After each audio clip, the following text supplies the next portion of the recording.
once you start to kind of, look under the hood, sometimes you see really good things. I'm a big fan of classical education, for example. And what got me really interested in curriculum was, if any parents have listened to the Emily Hanford podcast, Sold a Story, which has really changed the way that kids are taught reading in many or most schools in this country. Well, all of the bad curriculum and pedagogy that she, unpacked in those podcasts is exactly the things that we were doing with our students 20 years ago, 25 years ago in my South Bronx elementary school. I remember to this day, when those podcasts first came out, getting calls or texts or emails from some of my former grad students when I was an adjunct professor saying, "Oh my goodness, this is that stuff you were talking about in class, 20 years ago." It's like, yeah. So that also tells you how long it takes to, get change about what we do. Anyway, I'm nattering on, but you take the point, which is that, and I guess the takeaway for parents is you need to be really, really savvy about what it is that your kids are learning all day. What is the curriculum? What are the books? What is the pedagogy, et cetera? And that's what we're here to talk about today.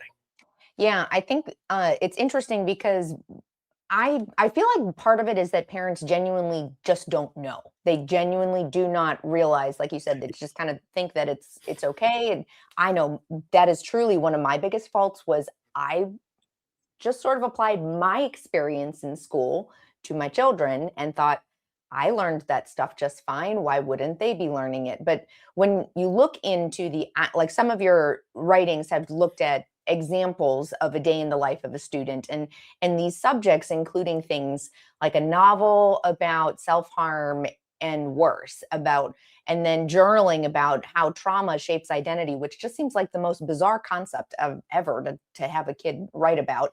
And then, of course, we've seen such a focus on racism overall in the country as well. So this is kind of something that's saturated in society anyway, in the news and on social media. So then when kids are also getting it drilled into them in school, it just seems like so much.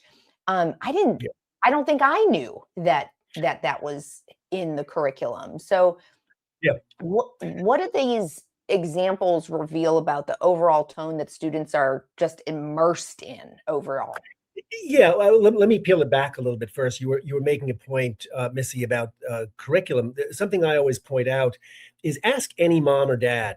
If you go to the pediatrician's office and they give you a prescription for, so whatever's ailing your child, I'm guessing that before you leave the parking lot, you've taken out your phone, you've gone on WebMD, you've looked at the medicine, you look at the side effects.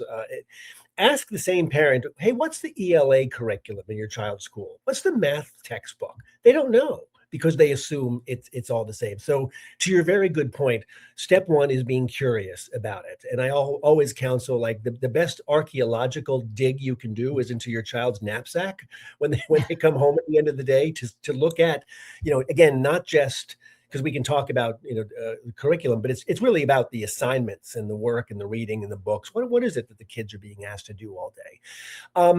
But look, it's really hard to kind of know where to start here. Again, reflecting on when I was a fifth grade teacher in the South Bronx, one of the ways that we taught writing is through the personal essay, and with the idea that, oh, kids, if you wanted them to be good writers, they should write about what they know. And as teachers, of course, we would encourage them to unburden their 10-year-old souls talking about their trauma, because that was authentic. And it's also inappropriate, frankly. Yeah.